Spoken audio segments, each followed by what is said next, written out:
ठीक है, तो फिर आज नया चैप्टर स्टार्ट कर लेते हैं कॉस्ट में। ठीक है, next chapter is process costing. ठीक है, अनदर इंपॉर्टेंट चैप्टर, इससे भी एक क्वेश्चन ऑलमोस्ट आएगा ही आएगा।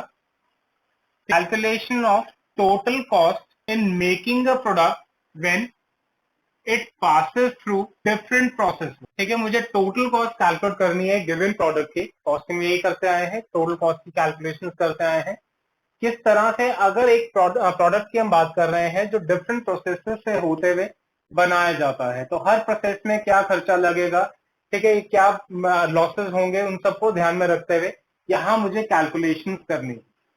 ठीक है, फॉर एग्जाम्पल मैं कहता हूँ कि मेरी ये मार्कर बनाने की फैक्ट्री है। पहले प्रोसेस में क्या होता है, पहले प्रोसेस में इसकी बॉडी बनती है। दूसरे प्रोसेस में क्या होता है, इसकी इंक बनती है। तीसरे प्रोसेस में क्या होता है, इसको असेंबल करके मार्कर बनाया जाता है।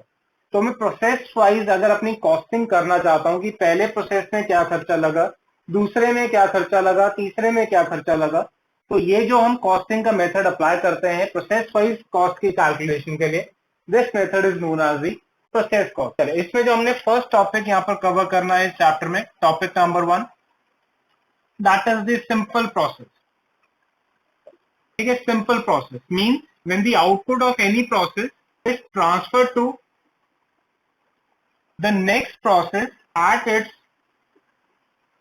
respective cost price। ठीक है, अगर एक प्रोसेस से दूसरे प्रोसेस में पहले प्रोसेस का आउटपुट जो ट्रांसफर किया जाता है वो कॉस्ट प्राइस पे ट्रांसफर किया जाता है, and there is no concept of work in progress. ठीक है, और कहता है क्वेश्चन में WIP की कोई इंफॉर्मेशन नहीं है, तो ऐसा क्वेश्चन सिंपल प्रोसेस के टॉपिक का क्वेश्चन बन जाएगा।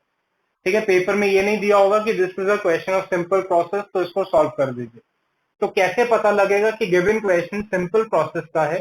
क्वेश्चन में WIP का स्टॉक नहीं दिया होगा, ओपनिंग हो या क्लोजिंग की बात करें, WIP का स्टॉक नहीं होगा, और जो एक प्रोसेस से दूसरे प्रोसेस में गुड्स ट्रांसफर किए जा रहे होंगे वो कॉस्ट प्राइस पे ट्रांसफर किए जा रहे होंगे। ठीक है, उसमें प्रॉफिट नहीं जोड़ा जा रहा। चले, तो मैं इस टॉपिक को स्टार्ट करने से पहले कुछ टर्म्स आपके साथ डिस्कस करने लगा हूं, ठीक है, जो आगे यूज करेंगे अपने प्रैक्टिकल क्वेश्चंस के लिए। पहली टर्म है that is the normal loss. बोल सकते हैं कि मुझे पता है कि अगर मैं प्रोडक्शन स्टार्ट करूंगा, अगर 100 यूनिट्स इनपुट की एक ने तो खराब हो ही जाना है। नॉर्मल लॉस कि पता है, पास्ट एक्सपीरियंस से हमें पता चलता है कि अगर हम काम करते हैं ऑन एन एवरेज जितना सामान तो खराब होता ही होता है, that is the expected loss. ठीक है, जिसको हम नॉर्मल लॉस बोल देते हैं। नॉर्मल लॉस दो तरीके का हो सकता है। पहला स्क्रैप लॉस। ठीक है, स्क्रैप लॉस का क्या मतलब है? Normal loss with some scrap value. For example मैं कहता हूँ आयरन, लोहे की बात करते हैं, लोहे का मैं फर्नीचर बनाता हूँ या बेंचेस बनाता हूँ। ठीक है, बेंचेस बनाने के केस में कटिंग वगैरह में थोड़ा बहुत लोहा खराब होता होगा और लोहे की स्क्रैप वैल्यू होती है। लोहे को कबाड़ में पर केजी हम बेच सकते हैं। ठीक है, तो ऐसे नॉर्मल लॉस को स्क्रैप लॉस बोला जाता है। मुझे पता है कि अगर मैं बेंच बनाऊंगा, लोहे की शीट को काटूंगा तो इतनी शीट में से ये तो खराब हो ही जाना है, एक्सपेक्टेड है और पता है उसको रोका नहीं जा सकता। ठीक है, तो है तो नॉर्मल लॉस, और पता है जो लॉस हुआ है उसको कबाड़ में बेच दिया जाएगा, कुछ पैसा रियलाइज हो जाएगा स्क्रैप में, तो ऐसे नॉर्मल लॉस को हम स्क्रैप लॉस बोल देते हैं। Second type of normal loss that is the weight loss. Normal loss with no scrap value. कैसा नॉर्मल लॉस? जिसकी वो कहता है स्क्रैप वैल्यू नहीं हो सकती। ठीक है, फॉर एग्जांपल मेरा पेट्रोल ट्रांसपोर्टेशन का काम है, एक जगह से दूसरी जगह पे मैं पेट्रोल की ट्रांसपोर्टेशन करता हूँ। ठीक है, अपने ट्रक में 1000 लीटर पेट्रोल भर के लेके जाता हूँ डेस्टिनेशन ए से डेस्टिनेशन बी तक। मुझे पता है जो मर्जी जितना मर्जी हाईएस्ट से हाईएस्ट क्वालिटी का कंटेनर यूज कर लूं, 1 लीटर इवेपोरेट हो ही जाना है। Normal loss. और जो 1 लीटर इवेपोरेट हो गया, क्या उसको मैं बेच सकता हूँ? जो चीज उड़ी गई है उसको कहां से बेच सकते हैं? तो नॉर्मल लॉस है पर उसकी कोई स्क्रैप वैल्यू नहीं है, तो ऐसे नॉर्मल लॉस को हम वेट लॉस बोलते हैं। ठीक है जी, एक इंपॉर्टेंट पॉइंट ध्यान रखना है यहाँ पर, normal loss is always calculated as a percentage of total input. ठीक है, अगर आपको नॉर्मल लॉस परसेंटेज फॉर्म में दिया गया है तो वो परसेंटेज किस पे लगानी है? तो जो भी total units of input, total input को और मैं डिफाइन कर देता हूं, टोटल यूनिट्स ऑफ इनपुट कर देता हूं। यूनिट्स पे लगता है, ये वैल्यू पे नहीं लगता है। ठीक है, तो अगर नॉर्मल लॉस एक सर्टेन परसेंटेज आपको दिया गया है तो इनपुट में जो भी आपने टोटल यूनिट्स डाले हैं जिससे आपने काम शुरू किया था, तो वो परसेंटेज लॉस उस इनपुट के यूनिट पे लगाई जाएगी। ठीक है, सेकंड टर्म जो हम लिखने लगे हैं that is the abnormal loss, unexpected loss. ठीक है, normal loss is the unexpected loss. कोई बता, loss by fire, loss by theft, loss by floods या किसी भी कैलेमिटी के कारण अगर आपका लॉस हुआ है उसको अबनॉर्मल लॉस बोलते हैं। बिल्कुल ठीक आपने बोला है, बिल्कुल परफेक्ट यही चीज है अबनॉर्मल लॉस। पर यहां पर हमारे इस कंसेप्ट में हम अबनॉर्मल लॉस किसको बोलेंगे? ठीक है, इसको ऐसे बोल देता हूं, और loss over and above the normal loss, कि मैंने जितना लॉस सोचा था नॉर्मल जो होना ही था, अगर उससे ज्यादा हो गया है तो जो एक्स्ट्रा लॉस हुआ है उसको हम अबनॉर्मल लॉस बोलेंगे। एग्जाम्पल से क्लियर करते हैं, मैं एक एग्जाम्पल लिखने लगा हूं। ठीक है, फॉर एग्जाम्पल मैंने इनपुट किए 1000 यूनिट, नॉर्मल लॉस मुझे बोला गया है कि normal loss is for example 5%।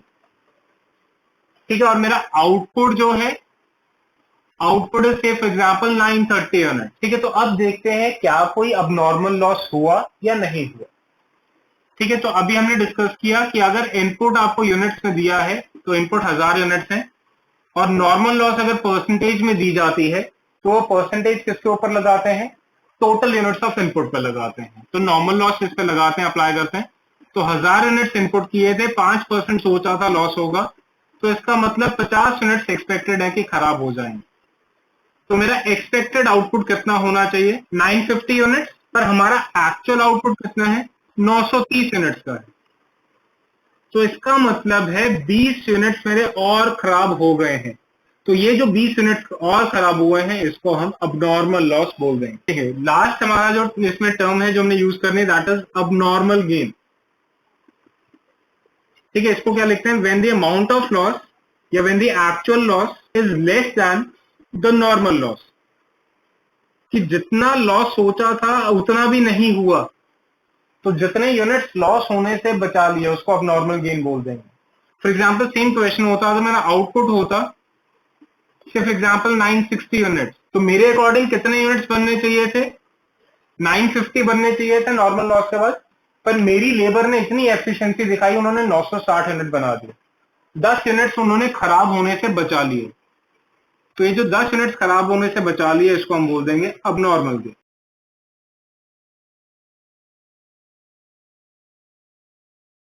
चले जी, तो फिर एक बार क्वेश्चन नंबर 14 हम डिस्कस करते हैं। ठीक है, तो 3 प्रोसेसेस आपको दिए गए हैं, process A, process B and process C. Okay जी, ठीक है, तो तीनों प्रोसेसेस में जो जो खर्चे या जो भी काम उन्होंने किया है उसकी इंफॉर्मेशन दी गई है। ठीक है, वो टेबल छोड़ दीजिए, उसके आगे पढ़िए क्या गिवन। ठीक है, तो कहता है 2/3 of the output of process number A and half of the output of the process number B was transfer to the next process and the balance being sold. ठीक है, तो कहता प्रोसेस ए में जो भी आपने यूनिट्स बनाए थे उसका 2/3 हिस्सा तो प्रोसेस बी में चला गया है, तो इसका मतलब 1/3 हिस्सा हमने क्या किया होगा? बेच दिया होगा। सेम ऐसे वो कहता है जो प्रोसेस बी में हमने इनपुट की आउटपुट बनाया था उसका आधा आउटपुट तो हमने प्रोसेस सी में ट्रांसफर कर दिया है, बाकी बचा हुआ आधा हिस्सा हमने बेच दिया है। ठीक है जी, आगे नॉर्मल लॉस जो आपको दिया गया है वो स्क्रैप नॉर्मल लॉस है, क्योंकि नॉर्मल लॉस के साथ स्क्रैप वैल्यू आपको दे रहा है, तो इसका मतलब ये नॉर्मल लॉस विद सब स्क्रैप वैल्यू है। ठीक है, तो 9000 जो सेलिंग एक्सपेंसेस है वो कहता है this these expenses were not allocable to any process. वो कहता है ये खर्चे किसी भी प्रोसेस में नहीं डालने, तो इसका मतलब पीएनएल अकाउंट में इसको हमें डेबिट करके दिखाना होगा। वो देखते हैं आगे आगे। ठीक है, प्रोसेस अकाउंट्स आपको बनाना है, तो process A, process B, process C, ये 3 अकाउंट्स आपको वहां पर बना के दिखाने हैं। तो स्टार्ट करते हैं प्रोसेस ए अकाउंट से। प्रोसेस अकाउंट से डेबिट और क्रेडिट साइड को 3-3 कॉलम्स में स्प्लिट कर लें। पहला कॉलम यूनिट्स के लिए, फिर पर यूनिट वैल्यू, फिर उसके टोटल वैल्यू। सेम ऐसे क्रेडिट साइड पे unit, per unit and total value. ठीक है, डेबिट साइड आपका क्या है? Debit side is all your expenses and input. ठीक है, क्रेडिट साइड पे आपके क्या आएंगे? Output and gain. Units issued, issued से आपको क्या समझ आता है? इनपुट या आउट इनपुट, कितने यूनिट्स इशू किए थे इस प्रोसेस को स्टार्ट करने के लिए, तो इसका मतलब इनपुट दिया है। इनपुट डेबिट साइड, तो 2 साइड पे लिखते हैं 2 इनपुट। कितने यूनिट्स हैं? 1000 यूनिट्स। पर यूनिट कितनी वैल्यू है उसकी? 50 रुपीज। तो इसका मतलब टोटल वैल्यू कितनी हो जाएगी? 1000 into 50 that is equal to 50,000 rupees. ठीक है जी। तो पहली सिंपल सी एंट्री इनपुट की हमने डाली है, वो कहता 1000 यूनिट्स इनपुट किए थे, एक यूनिट की वैल्यू 50 रुपए थी, तो total value 50 into 1000 that is equal to 50,000 rupees. इसके अलावा और मटेरियल, तो मटेरियल्स एक्सपेंसेस या इनकम, एक्सपेंसेस हैं तो डेबिट करते हैं, तो sundry material sorry value given है, कितना बोला 1600, ये आपको सन्ड्री मटेरियल्स दिए गए हैं। ठीक है, यूनिट्स पर यूनिट नहीं है, डायरेक्टली वैल्यू गिवन है तो सीधा टोटल कॉलम में डाल दिया है।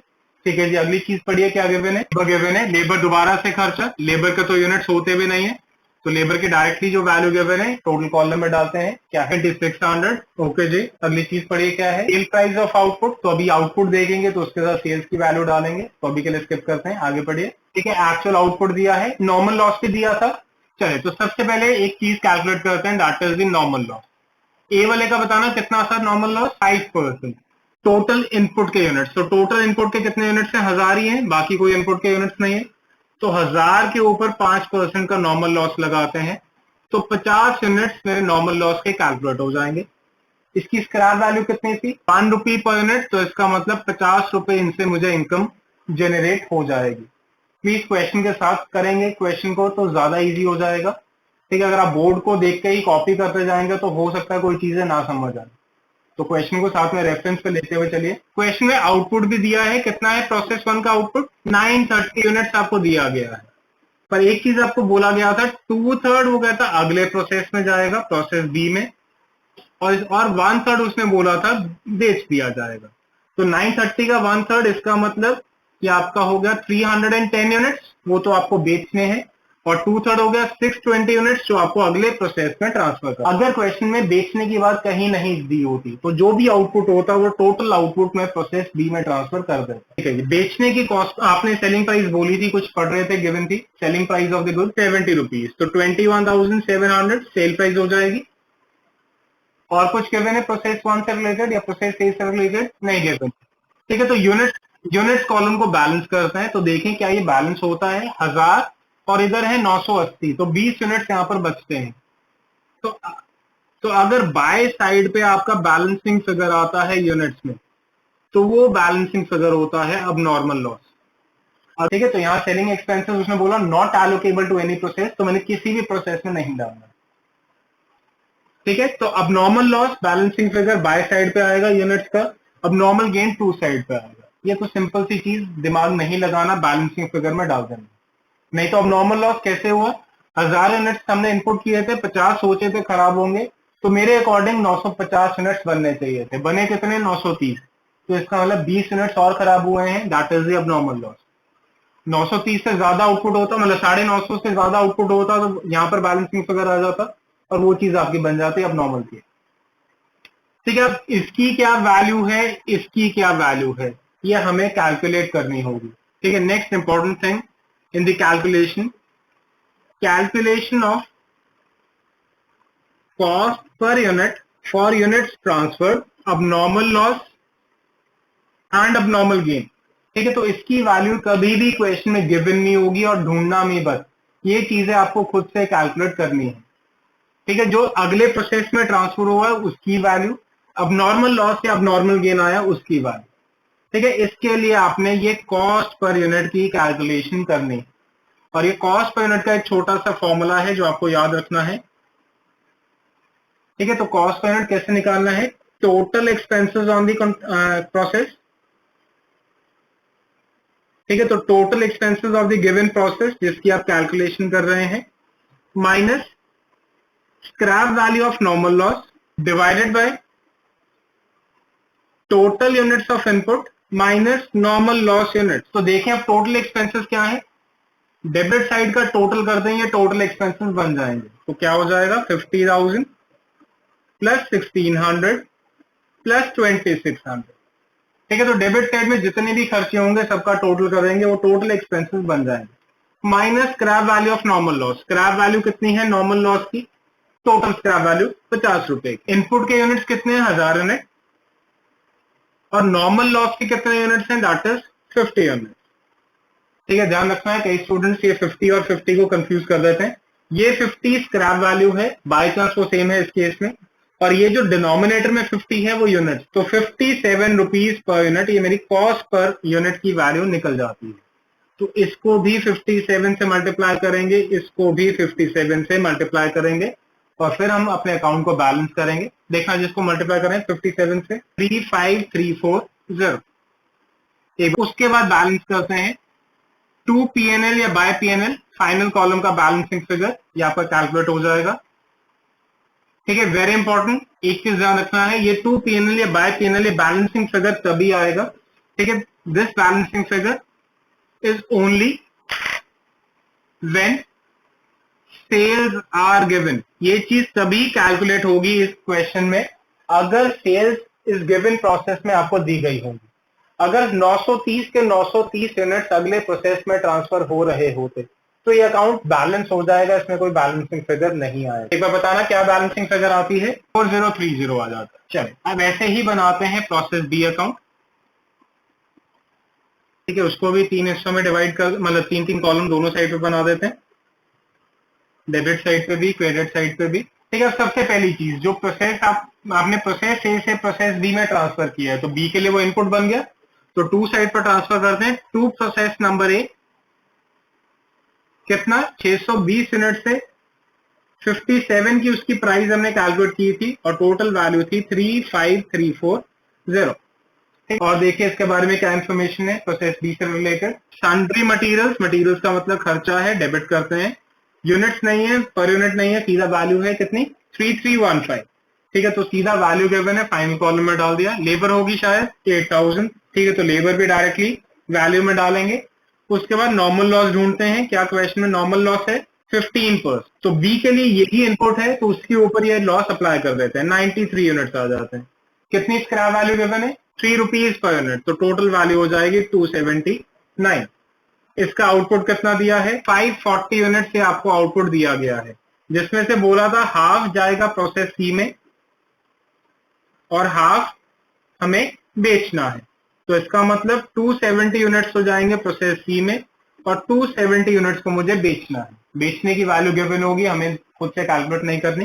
कितनी है जी सेल वैल्यू 100 रुपीज का, तो बेचने के यूनिट्स को 100 से मल्टीप्लाई कर देते हैं 27,000। अब एक बार यूनिट्स को बैलेंस करते हैं, देखिए अब नॉर्मल लॉस आता है या अब नॉर्मल गेन, देखिएगा प्लीज एक बार। ठीक है, 540 प्लस 93 आपका 633 होगा, इधर 620 है, तो 13 यूनिट्स डेबिट साइड पे आ रहा है, तो डेबिट साइड से आ रहा है, इसका मतलब अब नॉर्मल गेन है जो यहाँ पर हमें नॉर्मल गेन की वैल्यू और यूनिट्स ट्रांसफर्ड की वैल्यू ये मुझे कैलकुलेट करनी है using the formula of cost per unit. तो कॉस्ट पर यूनिट कैसे निकालते थे, total expenses 35340 plus 3315 plus 8000 minus scrap value of normal loss 279, input के यूनिट 620, नॉर्मल लॉस के unit that is equal to 93। देखना जी कितना होता है cost per unit 88 rupees per unit, इसकी वैल्यू कैलकुलेट हुई है। तो ट्रांसफर के यूनिट्स को भी 88 से मल्टीप्लाई करते हैं, अब नॉर्मल गेन के यूनिट्स को भी 88 से मल्टीप्लाई करते हैं। देखना क्या क्या वैल्यूज आती हैं 1144,23760। अब दोबारा से सेल हुई है तो इसका मतलब पीएनएल आ जाएगा बैलेंसिंग फिगर, तो पीएनएल बैलेंसिंग फिगर करते हैं फाइनल कॉलम का 3240। ठीक है, अगर आपको सबको क्लियर है फटाफट से मेरे लिए प्रोसेस सी अकाउंट बना दीजिएगा।